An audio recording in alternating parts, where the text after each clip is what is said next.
আচ্ছা, একটা পরমাণু কতটা ছোট বা বড় হতে পারে এটা কি শুধু কেমিস্ট্রির একটা প্রশ্ন? না, একদমই না।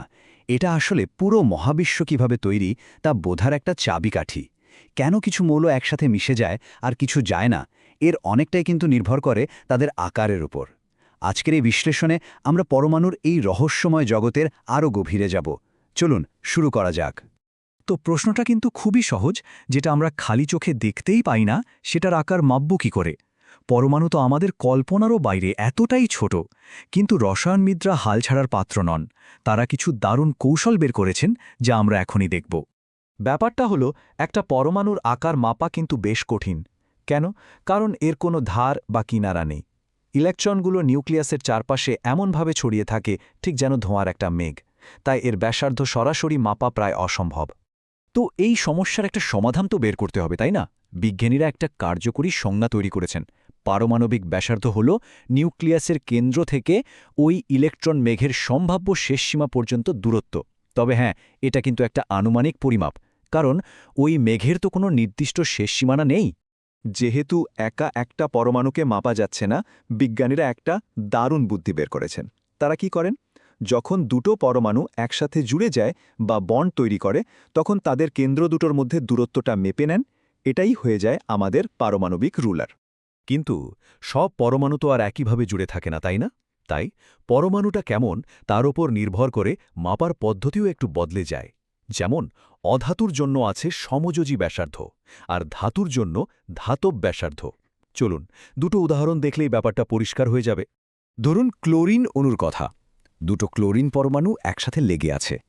বিজ্ঞানীরা এদের নিউক্লিয়াসের মধ্যে দূরত্ব মেপে পেলেন 198 পিকোমিটার। তাহলে একটার ব্যাসার্ধ কত?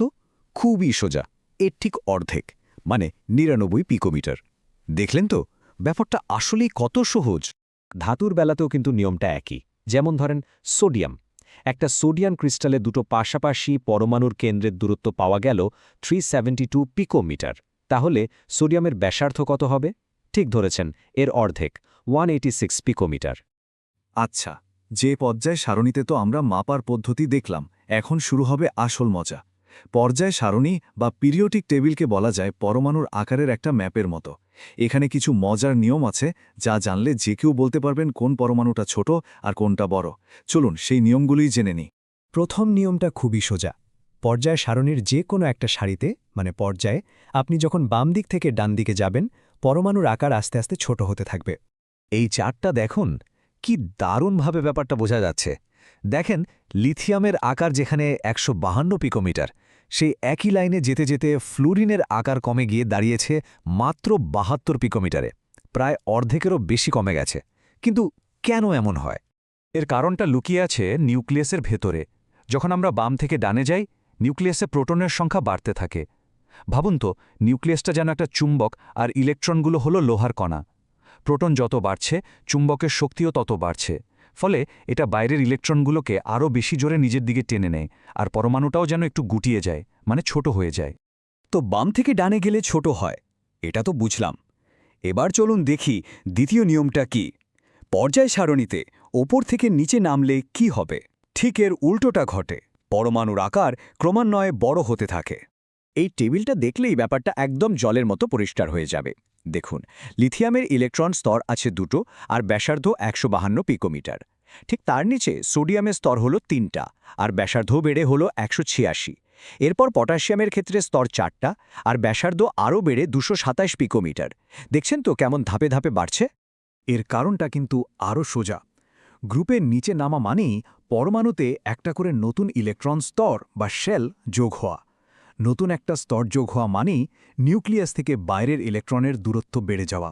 ব্যাপারটা অনেকটা পেঁয়াজের মতো। যতগুলো স্তর যোগ করবেন, পেঁয়াজটা তত বড় হবে। আচ্ছা, পরমাণু তো সবসময় এমন শান্তশিষ্ট, মানে নিরপেক্ষ থাকে না। মাঝে মাঝে এরা ইলেকট্রন হারায় বা লাভ করে। আর যখনই এটা ঘটে, তখন তারা আয়নে পরিণত হয়, আর তাদের আকারেও একটা নাটকীয় পরিবর্তন আসে। চলুন দেখি এই পরিবর্তনটা কেমন হয়। সোডিয়াম পরমাণুর কথাই ধরুন।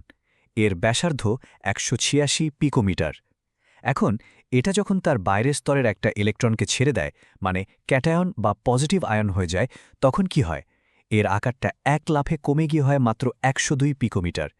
এর কারণ হল একটা পুরো স্তরই তো খালি হয়ে গেল আর বাকি ইলেকট্রনগুলোর উপর নিউক্লিয়াসের টানটাও বেড়ে গেল।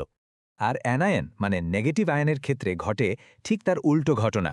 ফ্লোরিন পরমাণুর আকার ৭২ পিকোমিটার, কিন্তু এটা যখন একটা ইলেকট্রন গ্রহণ করে তখন এর আকার বেড়ে প্রায় দ্বিগুণ হয়ে যায় ১৩৩ পিকোমিটার।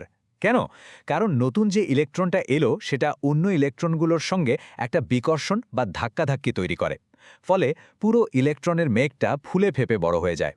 এখন চলুন একটা খুবই মজার কেস স্টাডি দেখি। আচ্ছা, কি হবে যখন একদম আলাদা আলাদা মৌলের আয়নের মধ্যে ইলেকট্রনের সংখ্যা হুবহু এক হয়ে যায়?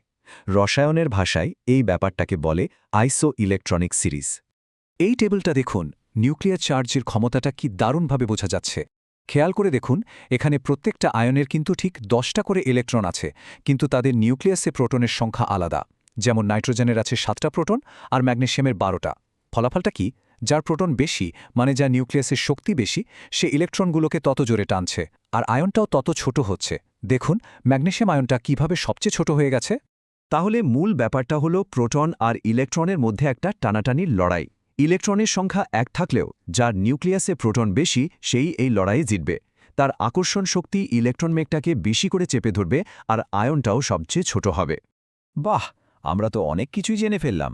চলুন মূল পয়েন্টগুলো একবার ঝালিয়ে নিই, যাতে সবকিছু মনে রাখতে সুবিধা হয়।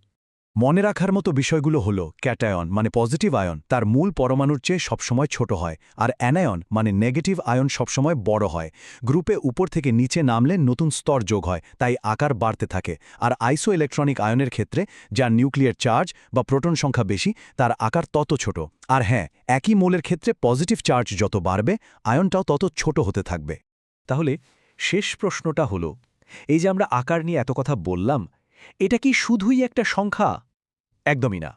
পরমাণুর এই আকারই কিন্তু ঠিক করে দেয় একটা মৌল কেমন আচরণ করবে, কার সাথে বন্ধুত্ব করবে, মানে বন্ধন তৈরি করবে, আর শেষ পর্যন্ত আমাদের চারপাশের এই গোটা পৃথিবীটার রসায়নকে কিভাবে নিয়ন্ত্রণ